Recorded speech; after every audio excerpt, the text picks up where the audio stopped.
मान्यवर, अभी एक फैशन होगा है अंबेडकर अंबेडकर अंबेडकर अंबेडकर अंबेडकर अंबेडकर। इतना नाम अगर भगवान का लेते तो 7 जन्मों तक स्वर्ग मिलता था। नमस्कार, मैं रवीश कुमार। अमित शाह का बयान कि एक फैशन हो गया है अंबेडकर अंबेडकर करना। अमित शाह ने यह बात कुछ अलग तरीके से तो कही है। वो फैशन के बाद 6 बार अंबेडकर का नाम लेते हैं। अंबेडकर अंबेडकर अंबेडकर अंबेडकर अंबेडकर और अंबेडकर। उनका इस तरह से कहना किसी को भी लग सकता है कि वे हर बात में अंबेडकर का जिक्र करने पर या उनके नाम से सरकार को घेरने पर थोड़े झुंझला से गए हैं। पहले आप खुद उनके इस बयान को सुनिए और फैसला कीजिए। मान्यवर, अभी एक फैशन होगा है अंबेडकर अंबेडकर अंबेडकर अंबेडकर अंबेडकर अंबेडकर। इतना नाम अगर भगवान का लेते तो 7 जन्मों तक स्वर्ग मिल जाता। इस बयान को लेकर तृणमूल कांग्रेस ने राज्यसभा में विशेषाधिकार हनन के प्रस्ताव का नोटिस दिया है। इस बयान के खिलाफ कांग्रेस ने देश भर में प्रदर्शन किया है। दिल्ली में कांग्रेस के अनुसूचित जाति मोर्चे के चेयरमैन राजेश लिलोटिया के नेतृत्व में कांग्रेस के कार्यकर्ताओं ने अमित शाह के घर के बाहर प्रदर्शन किया। कांग्रेस अध्यक्ष मल्लिकार्जुन खड़गे ने प्रेस कॉन्फ्रेंस कर गृह मंत्री अमित शाह को तुरंत बर्खास्त करने की मांग की है। हम चाहते हैं कि हमारे अमित शाह राजीनामा देना चाहिए और मोदी जी को अगर थोड़ा सा भी बाबा साहब अंबेडकर के बारे में श्रद्धा है तो रात के 12 बजे के अंदर वो निकाल देना चाहिए, उनको ड्रॉप कर देना चाहिए, बर्खास्त कर देना चाहिए। बीजेपी अमित शाह के बयान का बचाव करती रही, लेकिन बाद में अमित शाह को भी प्रेस कॉन्फ्रेंस करनी पड़ी। राज्यसभा में दिया गया अमित शाह का बयान अभी तक रिकॉर्ड पर है। बाद के हिस्से में उन्होंने क्या कहा, इस आधार पर उनके बयान के शुरुआती हिस्से का बचाव नहीं किया जा सकता, लेकिन बीजेपी दिन भर उनका बचाव करती रही। मित्रों, मैं आज जब आप सबके सामने उपस्थित हुआ हूं तब राज्यसभा में मेरे बयान को तोड़ मरोड़ कर पेश किया गया। मेरा मीडिया के सभी मित्रों से आग्रह है, कांग्रेस ने सार्वजनिक जीवन में जो पद्धति की है कि बयानों को तोड़ मरोड़ कर पेश करना, हो हल्ला मचाना और भ्रांति खड़ी करना। अमित शाह ने विपक्ष को बड़ा मौका दे दिया और विपक्ष ने भी इस पर प्रतिक्रिया दिखाने में देरी नहीं की, बल्कि उनके इस बयान को लेकर देश भर में आज प्रदर्शन हुआ है। हमारा यह वीडियो लंबा ही होगा क्योंकि कई सारे तथ्य हैं और संदर्भ भी। यह मामला ऐसा नहीं है कि छोटे में बात की जा सकती है, इसलिए आपसे गुजारिश है कि वीडियो पूरा देखिए। आज संसद परिसर में सभी विपक्षी दलों के नेता डॉक्टर अंबेडकर की तस्वीर लेकर आ गए और अमित शाह के बयान के खिलाफ प्रदर्शन करने लगे। संजय सिंह, मनोज झा, रामगोपाल यादव, मल्लिकार्जुन खड़गे, राहुल गांधी और प्रियंका गांधी वाड्रा भी इस प्रदर्शन में शामिल हुए। सबने नारे लगाए कि अंबेडकर का अपमान नहीं चलेगा और अमित शाह के इस्तीफे की मांग की गई। ममता बनर्जी ने कहा कि यह बयान अमित शाह की दलित विरोधी और जातिवादी मानसिकता को दर्शाता है। राहुल गांधी ने ट्वीट किया कि मनुस्मृति मानने वालों को अंबेडकर जी से तकलीफ बेशक होगी ही। मल्लिकार्जुन खड़गे ने कहा, गृहमंत्री अमित शाह ने जो भरे सदन में बाबा साहब का अपमान किया है, उससे फिर एक बार सिद्ध हो गया है कि बीजेपी आरएसएस तिरंगे के खिलाफ थे। आम आदमी पार्टी ने बीजेपी दफ्तर के बाहर इस बयान के खिलाफ प्रदर्शन करना शुरू कर दिया। सांसद संजय सिंह जमीन पर बैठ गए और नारे लगाने लगे कि बाबा साहब का अपमान नहीं सहेगा हिंदुस्तान। अरविंद केजरीवाल ने ट्वीट किया कि बीजेपी वालों को इतना अहंकार हो गया है कि ये किसी को कुछ नहीं समझते। हाँ अमित शाह जी, बाबा साहब इस देश के बच्चे बच्चे के लिए भगवान से कम नहीं।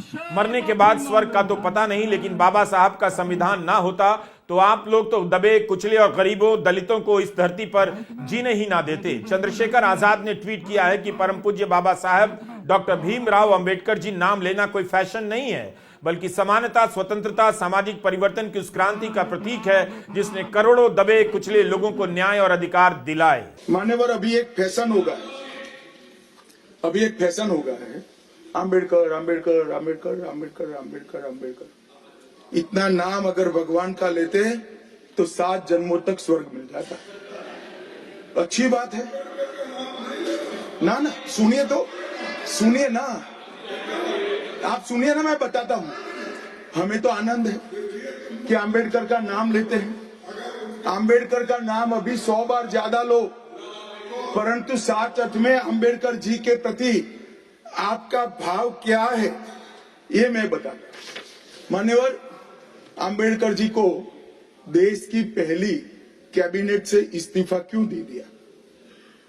अंबेडकर जी ने कई बार कहा कि अनुसूचित जातियों और जनजातियों से हुए व्यवहार से मैं असंतुष्ट हूं, सरकार की विदेश नीति से मैं असहमत हूं और आर्टिकल 370 से मैं असहमत हूं। इसलिए वो छोड़ना चाहते थे, उनको आश्वासन दिया गया, आश्वासन पूरा नहीं हुआ, उन्होंने इग्नोरेंस के चलते इस्तीफा दे दिया। और एक श्री BC रॉय ने पत्र लिखा कि अंबेडकर और राजा जी जैसे दो महानुभाव मंत्रिमंडल छोड़ेंगे तो क्या होगा।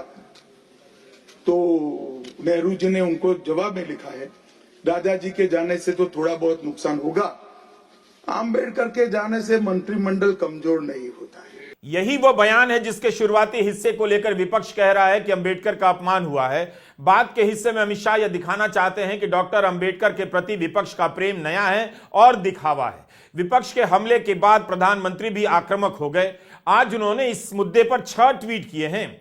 एक भी ट्वीट में उन्होंने अमित शाह के बयान की आलोचना नहीं की है। प्रधानमंत्री ने लिखा है, अगर कांग्रेस और उसका सड़ा हुआ इकोसिस्टम सोचता है कि उनके झूठ से उनके कई साल के गुनाह छुप जाएंगे, खासकर डॉक्टर अंबेडकर के साथ किए गए अपमान, तो वे पूरी तरह से गलत हैं। भारत के लोगों ने बार बार देखा है कि कैसे एक पार्टी जिसका नेतृत्व एक ही खानदान ने किया है, किस तरह डॉक्टर अंबेडकर की विरासत को मिटाने में शामिल रही है और अनुसूचित जाति और जनजाति का अपमान किया गया है। लेकिन क्या अमित शाह का 6 बार अंबेडकर अंबेडकर कहते हुए फैशन कहना सही था? बाद में डॉक्टर अंबेडकर और नेहरू के बीच क्या हुआ, इसे लेकर 1000 बातें हो सकती, लेकिन फैशन कहना क्या उचित था? अरविंद केजरीवाल ने तो नीतीश कुमार, चंद्रबाबू नायडू से भी पूछा है कि आपका इस बयान पर क्या कहना है। कांग्रेस अध्यक्ष मल्लिकार्जुन खड़गे ने इस बयान को लेकर प्रेस कॉन्फ्रेंस की और कहा कि स्वर्ग की यह बात मनुस्मृति की विचारधारा है। मुझे ये मजबूरन कहना पड़ता है कि ये लोग संविधान को नहीं मानते। स्वर्ग और नर्क की जब बात करते हैं तो ये मनुस्मृति की बात करते हैं। इसमें ही लिखा है कि क्या क्या स्वर्ग है, क्या क्या कौन से जाति कहाँ जाएंगे, क्या पढ़े तो क्या हो जाएंगे। ये मानसिकता मोदी सरकार के कैबिनेट मिनिस्टर्स को और मोदी साहब को भी है। और उसी ढंग से उनके जो गुरु है, जो गोलवलकर गुरु जी या दूसरे जो भी है उनके फाउंडर्स, ये सब लोग, वो लोग भी यही बात बोलते थे। वो उनकी कोई गलती नहीं, जैसे स्कूल में पढ़ते हैं उस स्कूल का नियम उनको पालना पड़ता, उसीलिए उन्होंने ये पाला। बार बार ये भी कहते हैं कि हमने, कांग्रेस वालों ने इंसल्ट किया अंबेडकर का, तो मैं तो पार्लियामेंट में पूरा बोल दिया हूं किस ढंग से वो कांग्रेस को नीचा दिखाने के लिए, नेहरू जी को नीचा दिखाने के लिए, गांधी फैमिली को नीचा दिखाने के लिए वो बात करते थे। Ravish Kumar official YouTube channel पर 13 दिसंबर को हमने एक वीडियो में बताया था राजनाथ सिंह के भाषण पर कि कांग्रेस को आईना दिखा रहे थे और उसमें सूरत बीजेपी की दिखाई दे रही थी। वही हाल अमित शाह के इस बयान से नजर आ रहा है। अमित शाह कांग्रेस और विपक्ष के अंबेडकर के प्रति प्रेम को दिखावा साबित करना चाहते थे, लेकिन फैशन की बात कर उन्होंने खुद को हिट विकेट कर लिया। क्या प्रधानमंत्री का ट्वीट अमित शाह के इस बयान का बचाव कर रहा है? मान्यवर, अभी एक फैशन होगा है, अभी एक फैशन होगा है, अंबेडकर अंबेडकर अंबेडकर अंबेडकर अंबेडकर अंबेडकर। इतना नाम अगर भगवान का लेते तो 7 जन्मों तक स्वर्ग मिल जाता। भगवान का नाम जपने से स्वर्ग मिल जाएगा, यह कल्पना ठीक वैसी है जैसे 370 के हटने पर यूपी बिहार में कहा जा रहा था लोग कश्मीर में प्लॉट खरीदने दौड़ पड़ेंगे। उस समय हिंदी प्रदेशों में प्लॉट खरीदने की बात को लेकर खूब जोश भरा गया। कितने लोग वहां जाकर अभी प्लॉट खरीद पाए हैं, इसकी संख्या सरकार ही बता दे। लेकिन अमित शाह को यह समझना होगा कि डॉक्टर अंबेडकर का नाम जपना फैशन नहीं है। दरअसल डॉक्टर अंबेडकर के विचारों को अगर जनता तक पहुंचाना है तो उनका नाम 1000 बार लेना ही पड़ेगा और उससे ज्यादा बार उनके विचारों के बारे में। यह फैशन नहीं है, बल्कि आज भी इसकी बहुत जरूरत है, क्योंकि आज के ही यूपी में एक दलित सिपाही की शादी पर सवर्ण समुदाय के लोगों ने हमला कर दिया। 16 दिसंबर की बुलंदशहर की यह घटना तमाम अखबारों में आपको मिल जाएगी। गाड़ियों पर पत्थर मारे गए, दूल्हे को घोड़ी से उतार दिया गया, बारात में शामिल लोगों पर हमला हुआ। एक जाति विशेष के 20-25 लोगों पर आरोप है कि उन्होंने बारात को रोका और हिंसा की। पीएसी में सिपाही रॉबिन सिंह गाजियाबाद में तैनात है और उनकी शादी महिला कांस्टेबल लखवती से होने वाली थी। पुलिस ने इस मामले में एफआईआर दर्ज कर दी है, मगर यह खबर अपवाद नहीं, आए दिन ऐसी खबरें आती रहती हैं। 11 दिसंबर की ही खबर है, मध्य प्रदेश के दामोह में एक दलित दूल्हा बग्घी में बैठ गया तो लोगों ने लौटने पर बग्घी वाले और घोड़ी पर हमला कर दिया। फरवरी में गुजरात में भी ऐसी घटना हुई जब चड़ासना गांव में एक दलित दूल्हे पर इसलिए हमला कर दिया क्योंकि वह घोड़ी पर बैठ गया था। अगर राहुल गांधी ने हाथरस की घटना का लोकसभा में जिक्र किया, इसमें क्या गलत है? हाथरस की पीड़िता के परिवार को कहीं और बसाने का वादा सरकार की तरफ से किया गया था, उसे क्यों नहीं अभी तक बसाया गया? 4 साल गुजर गए, परिवार के सदस्य को अभी तक नौकरी क्यों नहीं दी गई? इन उदाहरणों से अगर अंबेडकर के सपनों को लेकर सवाल किया जा रहा है तो इसका जवाब यह नहीं हो सकता, या एकमात्र जवाब यह नहीं हो सकता कि अंबेडकर के नाम पर कितने कितने कहां पर स्मारक बना दिए गए हैं। फैशन अगर कुछ था तो 2015 में था, मोदी का अपने सूट पर मोदी मोदी लिखवाना। बाद में राहुल गांधी के सूट बूट की सरकार के नारे के बाद इसे नीलाम कर दिया गया। आप सूट पर ऊपर से नीचे तक मोदी मोदी लिखा देख सकते हैं, लेकिन डॉक्टर अंबेडकर का नाम 10 बार लेना फैशन हो जाता है। कभी नेहरू के सामने पटेल तो कभी नेहरू के सामने डॉक्टर अंबेडकर को खड़ा करने की राजनीति बीजेपी के लिए भारी पड़ने लगी है। प्रधानमंत्री मोदी ने कांग्रेस कमेटी के प्रस्तावों के बाद भी पटेल को प्रधानमंत्री नहीं बनने देने की बात कह दी, जो पूरी तरह सही नहीं निकली। उम्मीद है इस पर आपने हमारा वीडियो देखा ही होगा, जिसमें हमने बताया था कि तथ्य तो यही है कि उस समय की कांग्रेस कमेटियों के सामने किसी को प्रधानमंत्री बनाने का प्रस्ताव नहीं था और ना 1946 में आजादी के बाद की सरकार की कोई बात थी।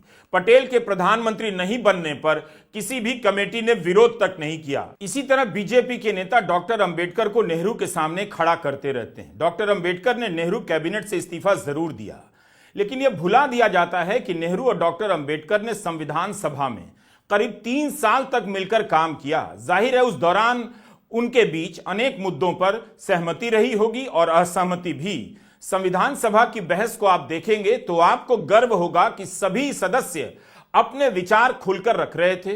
कोई हां में हां मिलाने या मोदी मोदी करने नहीं आया था। एक ही सदस्य की किसी के साथ असहमति रही है तो उसी के साथ दूसरे मुद्दे पर सहमति भी।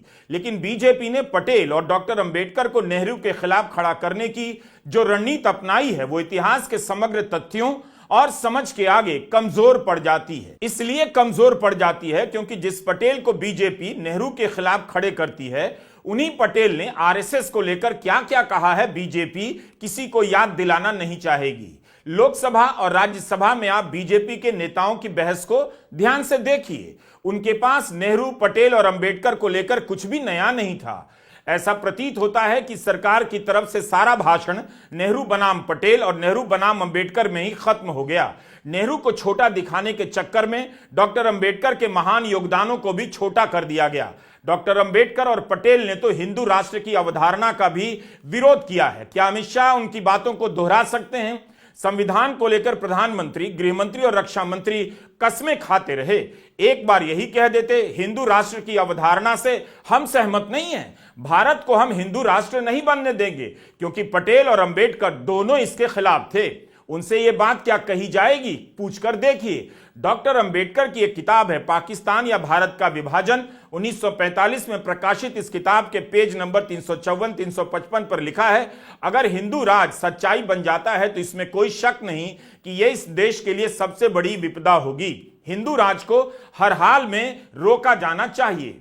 आज कई संगठन हिंदू राष्ट्र की मांग को लेकर कार्यक्रम करते रहते हैं। अमित शाह को बताना चाहिए, गृहमंत्री हैं, कि इन संगठनों को बाबा साहब के विचार से प्रेरित करने के लिए क्या किया गया? क्या कभी इनके हिंसक नारों के खिलाफ कोई कार्रवाई की गई? क्या अमित शाह भूल गए कि लोकसभा में शपथ लेते हुए बीजेपी के सांसद छत्रपाल सिंह गंगवार ने हिंदू राष्ट्र का जयकारा किया? बीजेपी के सांसद लोकसभा के भीतर हिंदू राष्ट्र का जयकारा लगा गए। क्या उनके खिलाफ कोई कार्रवाई हुई? हिंदू राष्ट्र की मांग करना क्या संविधान को बदलना नहीं है? उसकी भावना और उसके निर्माता की सोच से खिलवाड़ नहीं है?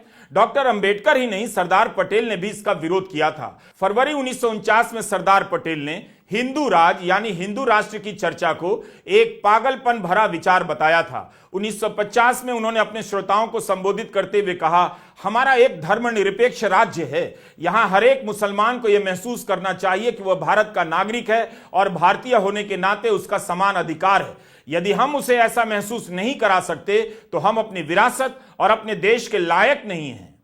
हम अमित शाह का यह बयान फिर से सुना रहे हैं ताकि आगे उस पर बात कर सकें। मान्यवर अंबेडकर जी को देश की पहली कैबिनेट से इस्तीफा क्यों दे दिया? अंबेडकर जी ने कई बार कहा कि अनुसूचित जातियों और जनजातियों से हुए व्यवहार से मैं असंतुष्ट हूं। सरकार की विदेश नीति से मैं असहमत हूं और आर्टिकल 370 से मैं असहमत हूं। इसलिए वो छोड़ना चाहते थे। उनको आश्वासन दिया गया, आश्वासन पूरा नहीं हुआ। उन्होंने इग्नोरेंस के चलते इस्तीफा दे दिया और एक श्री BC रॉय ने पत्र लिखा कि अंबेडकर और राजा जी जैसे दो महानुभाव मंत्रिमंडल छोड़ेंगे तो क्या होगा। तो नेहरू जी ने उनको जवाब में लिखा है, राजा जी के जाने से तो थोड़ा बहुत नुकसान होगा, अंबेडकर के जाने से मंत्रिमंडल कमजोर नहीं होता है। आपने नोट किया होगा कि अमित शाह के बयान से आपको पता ही नहीं चला कि डॉक्टर अंबेडकर ने हिंदू कोड बिल के कारण इस्तीफा दिया, लेकिन अमित शाह अन्य कारण गिनाने लग जाते हैं जिनमें 370 भी है और विदेश नीति भी है। डॉक्टर आनंद तेलतुंबडे ने डॉक्टर अंबेडकर की जीवनी लिखी है जिसका नाम है आइकोनोक्लास्ट। यह जीवनी पेंगुइन से छपी है। इस किताब में लिखते हैं कि 10 अक्टूबर 1949 को डॉक्टर अंबेडकर अपने वक्तव्य में 370 का जिक्र करते हैं, जनरल तरीके से करते हैं, सरकार की नीतियों के प्रति अपना असंतोष जाहिर करते हैं, लेकिन अमित शाह इसे इस्तीफे का मुख्य कारण बना देते हैं। जबकि डॉक्टर अंबेडकर ने नेहरू को जो त्याग पत्र लिखा था उसमें हिंदू कोड बिल को ही मुख्य कारण बताया था अपने इस्तीफे का। नेहरू ने भी उन्हें जवाब देते समय हिंदू कोड बिल का हवाला दिया। जरूर जब डॉक्टर अंबेडकर ने सदन में भाषण दिया तब उसमें विदेश नीति और 370 की बात की। डॉक्टर तेलतुंबडे ने अपनी किताब में डॉक्टर अंबेडकर के इस्तीफे के कारणों में कश्मीर को नहीं गिना है। रामचंद्र गुहा की यह किताब देखिए, इंडिया आफ्टर गांधी। इसमें लिखा है कि आरएसएस ने हिंदू कोड बिल का जोरदार विरोध किया। दिसंबर 1949 में दिल्ली के रामलीला मैदान में आरएसएस का सम्मेलन हुआ जिसमें कई वक्ताओं ने एक के बाद एक हिंदू कोड बिल की निंदा की। एक वक्ता ने इस कोड बिल को एटम बम कह दिया। इसकी तुलना राउलेट एक्ट से की गई। यह भी कहा कि अगर यह हिंदू कोड बिल पास हो गया तो जो विरोध होगा उससे नेहरू की सरकार गिर जाएगी। इस किताब में यह भी लिखा है कि तब आरएसएस ने 12 दिसंबर 1949 को डॉक्टर अंबेडकर और नेहरू के पुतले जलाए थे। जयराम रमेश ने अपने ट्वीट में भी इसका उदाहरण दिया है। अमित शाह यह नहीं बताते कि हिंदू कोड बिल का आरएसएस ने क्यों विरोध किया, आज भी नहीं कहते सही था या नहीं, लेकिन इस बिल के गिर जाने पर डॉक्टर अंबेडकर के इस्तीफे को अपनी राजनीति का हथियार बनाते हैं। उसमें भी कारण कुछ और बताते हैं, हिंदू कोड बिल नहीं। अमित शाह को बताना चाहिए कि हिंदू कोड बिल पर संघ ने जो विरोध किया उस पर आज उनकी क्या राय है। अमित शाह बंगाल के मुख्यमंत्री BC रॉय को लिखा नेहरू के पत्र का हवाला देते हैं, लेकिन डॉक्टर अंबेडकर को लिखे नेहरू के पत्र के बारे में नहीं बताते हैं। BC रॉय को नेहरू ने लिखा है, वो काफी लंबा पत्र है। उसके एक वाक्य को लेकर अमित शाह संसद में बयान देते हैं। इस पत्र का फोकस छोड़कर जाने वाले मंत्रियों के बाद अगली नियुक्तियों पर है, लेकिन अमित शाह ही बता सकते हैं कि वे जब BC रॉय के पत्र का जिक्र कर रहे हैं तो नेहरू ने डॉक्टर अंबेडकर को जो लिखा है उसका जिक्र क्यों नहीं कर रहे हैं। विदेश मंत्रालय की वेबसाइट पर बाबा साहब की लेखनी का पूरा संकलन आपको मिल जाएगा। इसके भाग 15 के पेज नंबर 826-27 पर नेहरू का जवाब है। नेहरू ने डॉक्टर अंबेडकर को अपने पत्र में लिखा था। उसे पढ़कर तो कतई नहीं लगता अंबेडकर के इस्तीफे से नेहरू बहुत खुश थे। 27 सितंबर 1951 को डॉक्टर अंबेडकर नेहरू को त्याग पत्र भेजते हैं। नेहरू उसी दिन डॉक्टर अंबेडकर को वापस लिखते हैं। इसका अनुवाद मैंने किया है और अब मैं पढ़ूंगा भी। अमित शाह ने बीसी रॉय को लिखा नेहरू का पत्र का हवाला दिया, लेकिन यह भी बता देते कि नेहरू ने इस्तीफे को लेकर अंबेडकर को जो पत्र लिखा उसमें क्या था। अगर डॉक्टर अंबेडकर के प्रति आदर नहीं होता तो क्या नेहरू उसी दिन डॉक्टर अंबेडकर को पत्र लिखते जिस दिन उन्होंने अपना त्याग पत्र नेहरू को भेजा। आप इस पत्र को ध्यान से सुनिए, फिर बताइए कि नेहरू अंबेडकर के इस्तीफा देने से कहां खुश थे। नेहरू अपने पत्र में लिखते हैं कि 2 दिन पहले आपके इस्तीफे की खबर प्रेस में छपी थी, बल्कि मैं हैरान हो गया था। सत्र की शुरुआत में आपने मुझसे अपने खराब स्वास्थ्य की बात की थी और मुझे भी पता है कि आपकी तबीयत बेहतर नहीं रहती है। आपके खराब स्वास्थ्य और कैबिनेट से इस्तीफा देने की इच्छा को देखते हुए मैं आपको पद पर बने रहने के लिए जोर नहीं दूंगा, बल्कि इन वर्षों के दौरान जिस तरह से आपने मिलकर काम किया है उसकी मुझे तारीफ करनी चाहिए। हम कई बार एक दूसरे से सहमत नहीं थे, लेकिन इससे आपने जो अच्छे काम किए हैं उसे लेकर मेरा नजरिया नहीं बदल जाता है। मुझे वाकई बहुत दुख है कि आप जा रहे हैं। मैं आपकी इस घोर निराशा को ठीक से समझ सकता हूं कि इस सत्र में हिंदू कोड बिल नहीं पास हो सका। यही नहीं, विवाद और तलाक का हिस्सा स्थगित करना पड़ा। मुझे अच्छी तरह पता है कि आपने इसे लेकर कितनी मेहनत की थी और आपको कितना धक्का पहुंचा होगा। नेहरू आगे लिखते हैं, जबकि मैं इस बिल से बहुत करीब से नहीं जुड़ा था, लेकिन मैं बहुत पहले से सहमत था इसकी जरूरत है और चिंतित भी था कि इसे पास हो जाना चाहिए। मैंने बहुत कोशिश की, लेकिन किस्मत और संसद के नियम हमारे खिलाफ हैं। मुझे तो लगता है कि इस सत्र में पास कराने को लेकर हम कुछ भी नहीं कर सकते हैं। निजी तौर पर मैं इस लड़ाई को नहीं छोड़ सकता, क्योंकि मैं मानता हूं कि इसका संबंध तो उस विकास से है जो हम सभी चाहते हैं। आप चाहते हैं कि आपका इस्तीफा तुरंत स्वीकार कर लिया जाए, लेकिन मेरा सुझाव है आप तब तक रुकने के बारे में विचार कर सकते हैं जब तक आपके नाम से प्रस्तावित कुछ बिल और प्रस्तावों पर विचार हो रहा है। मैं खुद इन मामलों को देखूंगा। वैसे भी यह सत्र 6 अक्टूबर तक ही चलेगा। 1 हफ्ता से जरा अधिक समय अभी और है। इन बचे हुए कुछ दिनों में अपनी प्राथमिकताओं के लिए बहुत कम जगह बची है। हम कोशिश करेंगे कि आपके बिल और प्रस्तावों पर चर्चा हो सके। इसलिए मैं उम्मीद करता हूं कि आप सत्र के अंत तक बने रहेंगे। आपको मेरी शुभकामनाएं। ये नेहरू डॉक्टर अंबेडकर को लिखते हैं। इसीलिए हमारा वीडियो लंबा हो जाता है। कई लोग कहते हैं रील की तरह छोटा बना दीजिए, लेकिन क्या रील की तरह बनाने पर इतनी बातें सामने आ सकेंगी? इस पर भी हम दावा कभी नहीं करते कि हमने सारी बातें बता दी हैं, क्योंकि 20 से 40 मिनट के वीडियो में ऐसा करना संभव भी नहीं है। उम्मीद है आप वीडियो पूरा देख रहे हैं और देखेंगे। हिंदू कोड बिल एक अलग विषय है। इसके पास होने और नहीं पास होने को लेकर अलग से बात होनी चाहिए। इसका अपना अलग और बहुत दिलचस्प और बहुत जरूरी इतिहास है। हम अभी हिंदू कोड बिल के प्रसंग में नहीं जाना चाहते, लेकिन डॉक्टर अंबेडकर के त्याग पत्र के जवाब में नेहरू के पत्र से आप समझ सकते हैं कि इस्तीफा देने के बाद भी डॉक्टर अंबेडकर और नेहरू के बीच इस तरह का विरोध नहीं था कि इस्तीफा दिया नहीं कि अंबेडकर के घर ईडी पहुंच गई, आयकर विभाग छापे डालने लगा, गोदी मीडिया उनके घर के बाहर कैमरा लगाकर चिल्लाने लगा। आप डॉक्टर अंबेडकर को लिखे नेहरू के पत्र को दोबारा से पढ़िए कि नेहरू किस तरह से डॉक्टर अंबेडकर से संवाद कर रहे हैं। क्या नेहरू के पत्र से पूरी बात साफ हो जाती है? शायद नहीं। दोनों के रिश्ते में आखिर में कड़वाहट आ गई थी, यह भी सच है। आनंद तेलतुंबडे ने अपनी किताब में लिखा है कि जब डॉक्टर अंबेडकर को अपने इस्तीफे का भाषण पढ़ना था, तब स्पीकर ने कहा अपने भाषण की प्रति भेजिए। उससे नाराज होकर डॉक्टर अंबेडकर सदन से बाहर चले गए। इससे यह पता चलता है कि उनका इस्तीफा एक सहज घटना नहीं थी। अपने वक्तव्य में उन्होंने कहा कि वे कानून मंत्रालय दिए जाने से असंतुष्ट थे। डॉक्टर अंबेडकर नाराज थे, इससे कोई इनकार नहीं कर सकता। लेकिन इतिहास को देखने का यह तरीका ठीक नहीं, जैसा अमित शाह बता रहे हैं।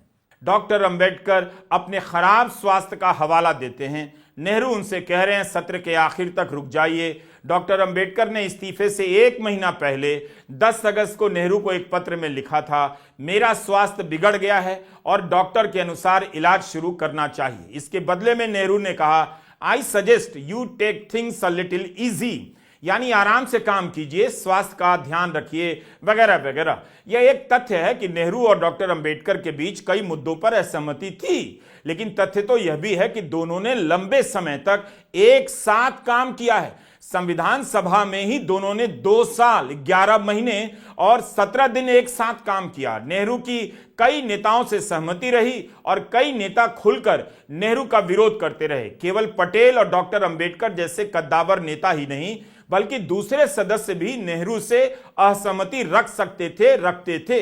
क्या आज इस तरह की असहमति रखना संभव है? कभी आपने सुना है मोदी सरकार की किसी नीति से अलग किसी सांसद या मंत्री को अपनी राय रखते हुए? क्या आप नहीं जानते कोई ऐसा करेगा तो उसकी क्या हालत होगी?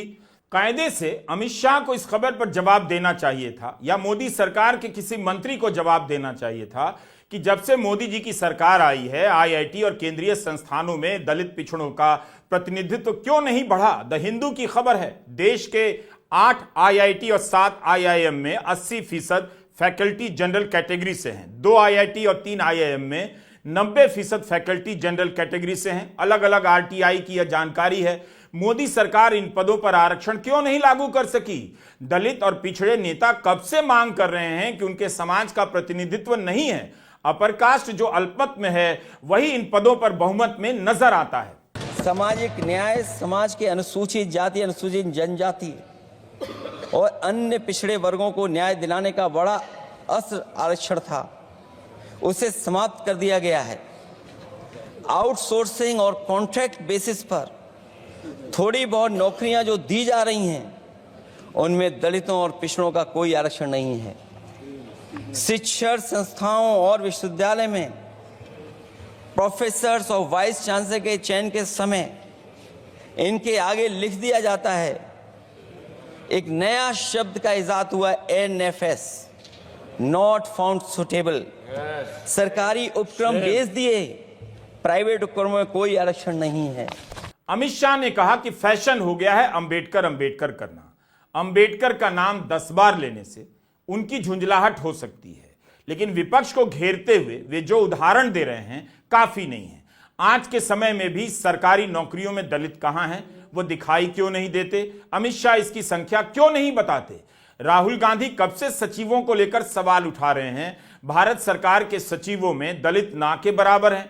अमित शाह को इन बातों पर तथ्यों के साथ जवाब देना चाहिए था, लेकिन लगे स्मारकों के नाम गिनाने। अंबेडकर जी के स्मारक कब बने?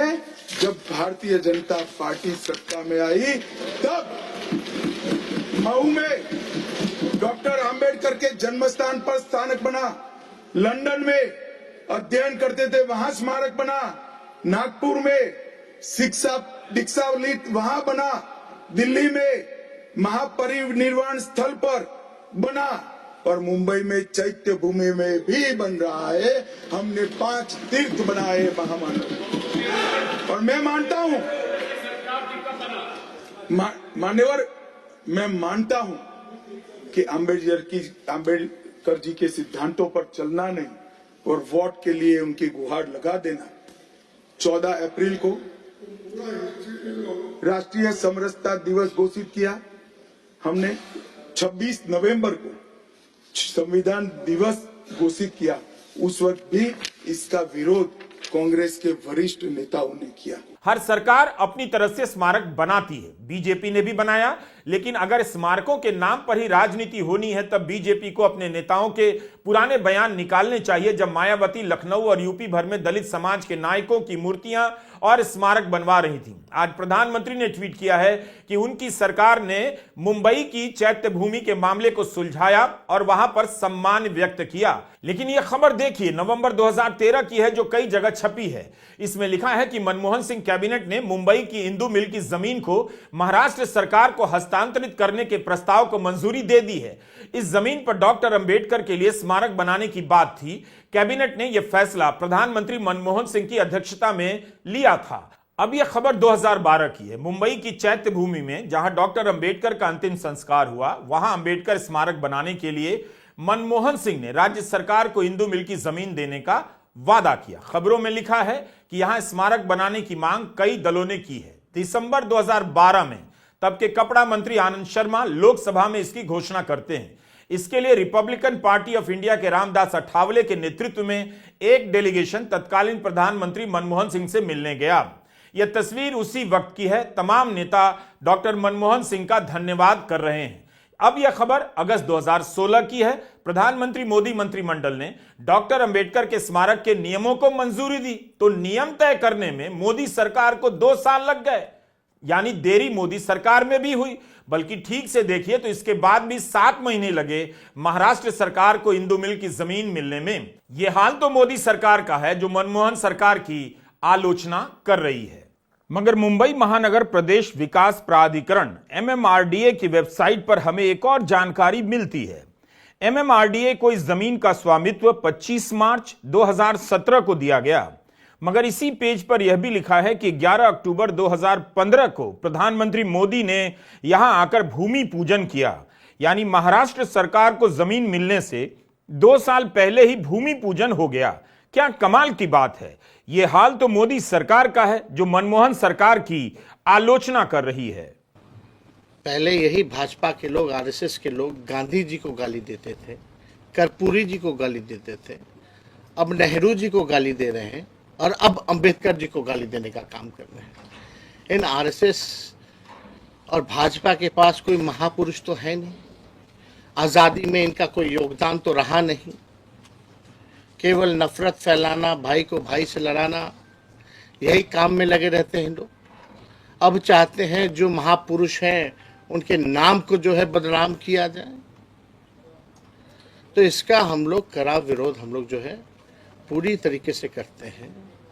बाबा साहब अम्बेडकर हम लोगों के फैशन भी है, पैशन भी है, मोटिवेशन भी है। बाबा साहब अम्बेडकर, तो किसी भी कीमत पर बाबा साहब अम्बेडकर का हम लोग जो है अपमान जो है झेलने वाले नहीं है। राजनीति का एक सच यह भी है कि अगर इसके पटल पर मान्यवर कांशीराम जैसे नेता नहीं आते तो आज डॉक्टर अंबेडकर के नाम से सारे दल इतनी कस्में नहीं खा रहे होते। हम यह नहीं कह रहे कि मोदी सरकार ने अंबेडकर के नाम से कोई स्मारक नहीं बनवाया, लेकिन यह भी देखना चाहिए कि मायावती ने क्या कोई कमी कर दी थी। कितनी ही मूर्तियां बनवा दी और स्मारक की राजनीति को वैचारिक आधार दिया, एक सांस्कृतिक पूंजी के तहत उनका निर्माण कराया। तब भी केवल इसी से किसी को भी श्रेय नहीं मिलना चाहिए कि उसने उनका सम्मान कर दिया, बल्कि यह भी देखना चाहिए कि उस दल की सरकार ने किसी भी महापुरुष के सपनों का भारत बनाने के लिए क्या किया। जब दलितों पर अत्याचार हुआ तब योगी सरकार ने क्या किया, मोदी सरकार ने क्या अलग किया, उनके विचारों के प्रसार के लिए पढ़ाई लिखाई के क्षेत्र में क्या किया गया। पत्रकार पी साईनाथ ने एक संस्था बनाई है ग्रामीण पत्रकारिता की, इसका नाम है People's Archive of Rural India, संक्षेप में इसे पारी कहते हैं। आप इसकी वेबसाइट पर जाकर जरूर पढ़ा कीजिए, शानदार रिपोर्ट मिलेगी। और गोदी मीडिया देखना तुरंत बंद कीजिए। परी की वेबसाइट का जिक्र हमने इसलिए किया क्योंकि हम बताना चाहते हैं कि बाबा साहब अंबेडकर के विचारों को फैलाने का काम केवल स्मारकों से नहीं हो सकता है, उसका भी रोल है, लेकिन असली लड़ाई उनके विचारों के प्रसार की है। पोस्टर के आगे तो सब झुकते हैं, लेकिन उनके विचारों को अगर आपने ठीक से नहीं उतारा तो वही होगा जो अमित शाह ने कहा है। अच्छा होता अमित शाह यह भी बताते कि 1976 में शंकर राव चौहान की सरकार ने एक बड़ा फैसला किया था। यह सरकार किसकी थी? कांग्रेस की। आज उनके बेटे अशोक चौहान बीजेपी में चले गए हैं। 1976 में महाराष्ट्र की कांग्रेस सरकार ने फैसला किया डॉक्टर अंबेडकर के कामों का संकलन किया जाएगा, छापा जाएगा। इसके लिए कमेटी बनाई गई। इस कमेटी में राज्य के शिक्षा मंत्री के अलावा कई शिक्षाविद रखे गए। 1978 में दलित कार्यकर्ता और लेखक वसंत मून भी इसका हिस्सा बने, जिसके बाद तय हुआ कि डॉक्टर अंबेडकर की अप्रकाशित रचनाओं को भी इस संकलन में शामिल किया जाएगा। 1979 में महाराष्ट्र के शिक्षा मंत्रालय ने 22 खंडों में अंबेडकर के लेखों और भाषणों का प्रकाशन किया। जनवरी 2014 में केंद्र में कांग्रेस की सरकार के तहत डॉक्टर अंबेडकर फाउंडेशन ने उस श्रृंखला को फिर से छापा। यह सब पारी की वेबसाइट पर लिखा है। 22 खंडों में डॉक्टर अंबेडकर के लेखों पत्रों का यह संकलन बहुत बड़ा काम है। अंग्रेजी में इसे छापा गया। डॉक्टर अंबेडकर की 125वीं सालगिरह पर 2015 में देवेंद्र फडणवीस की सरकार के समय इसे फिर से छापा गया। अमित शाह के बयानों में जितनी बातें कही गई हैं, सभी तथ्यों की जांच यहां संभव नहीं है। हम आपको यह भी बताना चाहते हैं कि इस वीडियो के लिए स्क्रिप्ट लिखने में ही 5 घंटे से ज्यादा समय लगे। लगातार 5 घंटे तक हम 3 लोग काम करते रहे, पढ़ते रहे और हिंदी में लिखते रहे, तब भी पूरी बातों की जांच नहीं कर सके। सिर्फ लिखने की बात बता रहा हूं। इसे रिकॉर्ड करने में, यानी लिखे हुए को रिकॉर्ड करने में, जिस तरह से आप मुझे देख रहे हैं, और उसके बाद एडिटिंग के समय को जोड़ लें तो इस एक वीडियो को बनने में 7 से 8 घंटे लग गए। एक नेता के बयान को अगर समझना है इतनी मेहनत करनी होगी। हमारा मकसद किसी को झट से झूठा साबित करना नहीं है, बल्कि आपको बताना है कि इतिहास से जुड़े मुद्दों को कैसे देखना चाहिए, किस तरह से जानकारी पता करनी चाहिए और अंत तक किसी भी जवाब से संतुष्ट नहीं होना चाहिए।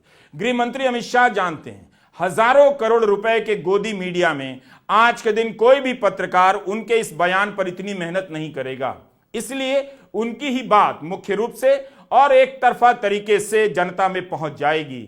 यह भी आज का ही सच है। नमस्कार, मैं रवीश कुमार।